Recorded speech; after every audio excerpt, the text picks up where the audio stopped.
నువ్వు ఏ స్థితిలో ఉన్నా నేను లేవనెత్తగలిగిన వాడు, పడిపోయిన వాడిని ఉద్ధరించేవాడు, కృంగిపోయిన వాడిని లేవనెత్తేవాడు, సమస్యల వారికి బలమిచ్చేవాడు, దుఃఖాక్రాంతులను ఓదార్చేవాడు, ఆయన కన్నిటిని సంతోషంగా మార్చేవాడు.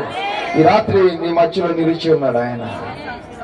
నీవే భారంతో ఉన్నా, ఏ కలవరంతో ఉన్నా, ఈ రాత్రి ఆయన రక్తము నీ జీవితంలో అద్భుతం చేస్తా ఉంది. ఆయన రక్తాన్ని ప్రోక్షిస్తా ఉన్నాడు. రెండు చేతులు ప్రభు వైపు చాపి, ఒకవేళ ఏ అపరాధం ఉన్నా, దోషం ఉన్నా ఆయన రక్తముతో పరిశుద్ధపరుస్తా ఉన్నాడు.